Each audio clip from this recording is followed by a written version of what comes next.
Pada saat ini ada dua momen yang masyarakat Indonesia rayakan. Yang pertama adalah momen kemerdekaan Negara Kesatuan Republik Indonesia yang ke-75. Begitu juga momen yang selanjutnya, khususnya umat Islam, warga negara Indonesia merayakan Tahun Baru Hijriah, yaitu tahun 1442 Hijriah. Yang hari ini jamaah yang dirahmati Allah, kita sudah masuk pada tanggal 2 Muharram pada tahun 1442 Hijriah. Yang artinya apa? Artinya jemaah yang dirahmati Allah, sampai saat ini sudah 1442 tahun lamanya Rasulullah sallallahu alaihi wasallam berhijrah dari Mekah ke Madinah untuk membangun sebuah peradaban, untuk membangun sebuah sistem, untuk menjalankan kehidupan di bawah naungan syariat Allah Subhanahu wa taala, yaitu syariat Islam. Jamaah yang dirahmati Allah, kalau kita bisa memanfaatkan dua momen ini, maka akan menghasilkan hasil yang luar biasa. Jamaah yang dirahmati Allah, hijrah yang artinya adalah intiqal min makan ila makan, atau min halin ila halin, yaitu perpindahan dari satu tempat ke tempat yang lain. Atau juga hijrah diartikan perpindahan dari satu keadaan kepada keadaan yang lain. Jamaah yang dirahmati Allah, kemerdekaan ketika diisi dengan hijrah, maka akan melahirkan makna dan arti yang luar biasa. Coba bayangkan jamaah yang dirahmati Allah, 13 tahun lamanya Rasulullah sallallahu alaihi wasallam berdakwah di Mekah di bawah hukum dan aturan pembesar-pembesar musyrik ketika itu, di bawah hukum dan aturan orang-orang yang tidak menerima syariat Allah Subhanahu wa taala. Maka kemudian banyak di antara muslimin yang mengikuti Rasulullah sallallahu alaihi wasallam, mereka harus digebuk, mereka harus disiksa karena mereka tidak mau menjalankan aturan dan hukum yang dibuat oleh orang-orang musyrik tersebut. Jamaah dirahmati Allah, kita ketahui bersama sebelum tahun 1945 penjajah-penjajah dari berbagai macam negara menjajah Indonesia, menguasai Indonesia. Mereka buat aturan, mereka buat hukum yang mengharuskan kita warga negara Indonesia, yang mayoritas kita adalah muslim ketika itu, harus tunduk dan patuh terhadap aturan dan hukum yang dibuat oleh penjajah-penjajah itu. Dan jamaah yang dirahmati Allah, setelah tahun 1945 Indonesia kemudian diproklamirkan kemerdekaan. Dan kemudian jamaah yang dirahmati Allah, apa yang kita rasakan hari ini? Ternyata aturan dan hukum-hukum yang merupakan produk penjajah terdahulu sampai hari ini ternyata masih dilestarikan dan kemudian dijalankan oleh masyarakat Indonesia, dijalankan oleh pemerintah Indonesia. Padahal kalau kita lihat Rasulullah sallallahu alaihi wasallam ketika beliau hijrah ke Madinah, maka kemudian di saat itulah kemudian Rasulullah dan para sahabatnya hanya tunduk kepada hukum Allah Subhanahu wa taala. Hijrahnya Rasulullah sallallahu alaihi wasallam kemudian merealisasikan kemerdekaan muslim yang sebenarnya.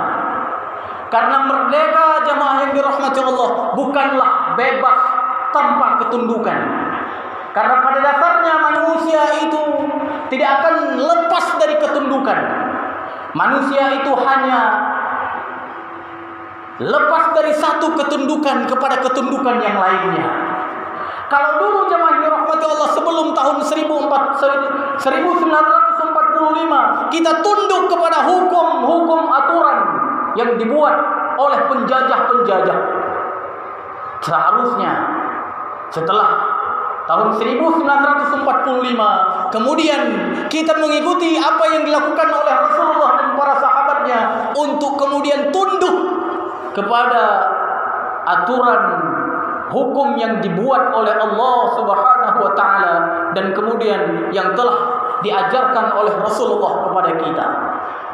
Jadi jamaah dirahmati Allah, kalau dulu sebelum 1945 kita tunduk kepada hukum aturan yang dibuat oleh penjajah, harusnya setelah kemerdekaan kita tunduk hanya kepada aturan dan hukum yang diturunkan oleh Allah Subhanahu wa taala.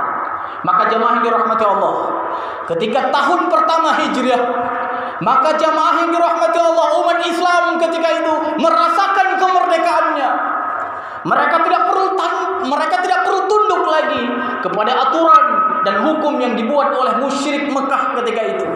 Mereka dengan bebasnya menjalankan semua aturan yang diturunkan oleh Allah dan diajarkan oleh Rasulnya. Jamaah dirahmati Allah. Oleh karena itu, kalau hari ini kita merasakan umat Islam yang mayoritas di negara ini tidak bisa menjalankan dengan bebas semua aturan yang telah diturunkan oleh Allah Subhanahu wa taala, ini menunjukkan kita umat Islam belumlah merdeka dengan hakiki. Jamaah yang dirahmati Allah, mari kita yang hidup di tahun 2020 ini untuk kemudian berpikir agar kita bisa menatap sebuah kemajuan, bisa mendapatkan ridha Allah Subhanahu wa taala, yaitu dengan hijrah yang benar-benar hijrah. Itu berpindah keadaan dari keadaan yang dulu tunduk kepada hukum-hukum yang diciptakan, yang diproduk oleh musuh-musuh Allah, kepada ketundukan kita hanya kepada Allah Subhanahu wa taala. Itulah hijrah yang sebenarnya.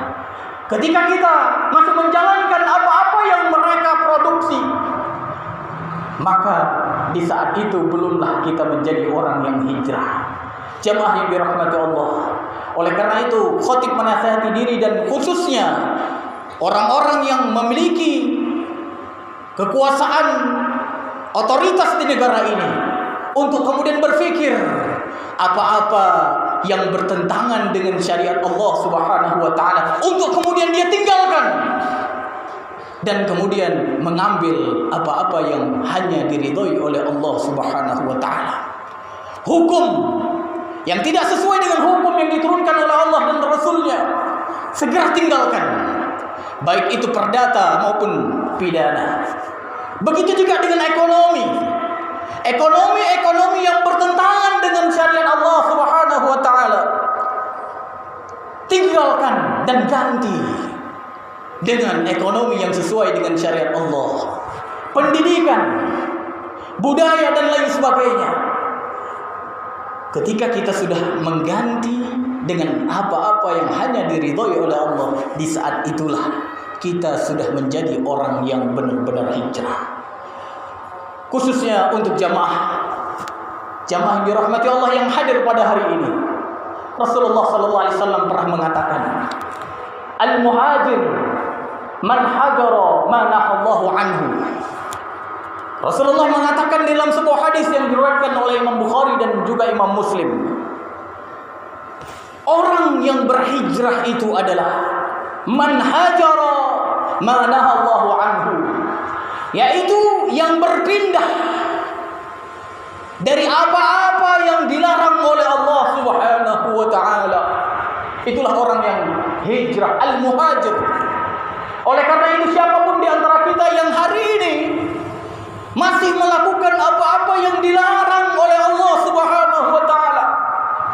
Maka manfaatkan momen ini untuk kemudian apa? Meninggalkan larangan tersebut. Allah Subhanahu wa taala mengharamkan riba.